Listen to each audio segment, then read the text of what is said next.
Umaasa ang gobyerno na dadami ang trabaho sa bansa kapag napalakas pa ang ating mga infrastruktura. Yan ang sagot nila sa Ibon Foundation na iginiit na hindi naman daw nakatulong sa unemployment sa bansa ang 6.6 gross domestic product o kabuuang kita mula sa mga produkto at serbisyo sa loob ng bansa para sa taong 2012. Narito ang report. Sa kabila ng mga kalamidad na hinarap ng bansa noong 2012, gayon din ang hawa-hawang pagbagsak ng mga ekonomiya ng ibang bansa sa mundo, tumaas pa rin ng 6.6% ang gross domestic product ng Pilipinas o yung kabuuang kita mula sa mga produkto at serbisyo sa loob ng bansa.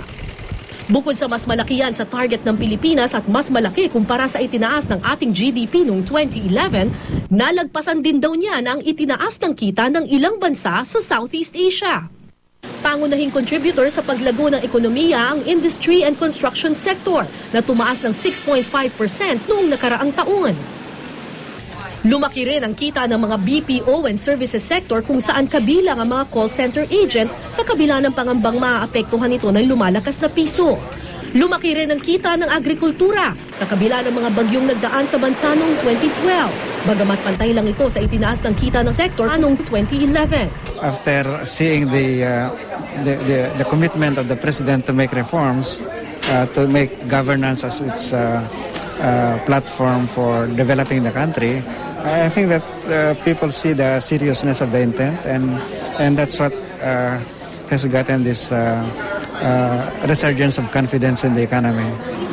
Pero di tulad ng mga BPO, tumamlay ang export sector sa paglakas ng piso kontra dolyar dahil mula sa ibang bansa ang mga nagbabayad nilang kliyente. Imports become cheaper than local production. Our industries will slow down on their absorption of labor, so they will employ less and simply just import the goods, no? Pero ayon sa think tank na Ibon Foundation, hindi naman daw nadagdagan ng lumagong ekonomiya ang trabaho sa bansa. Nadagdagan pa nga ng 50,000 ang walang trabaho at ng mahigit 300,000 ang underemployed. Sabi naman ng NEDA, umaasa ang gobyerno na mararamdaman na ang epekto ng patuloy na pagpapalakas ng gobyerno sa ating mga infrastruktura na magpaparami raw sa mga namumuhunan sa bansa na siya naman daw magdadala ng dagdag na trabaho.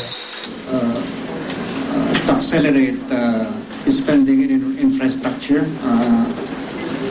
particularly in basic transports, connectivity like roads, airports, seaports,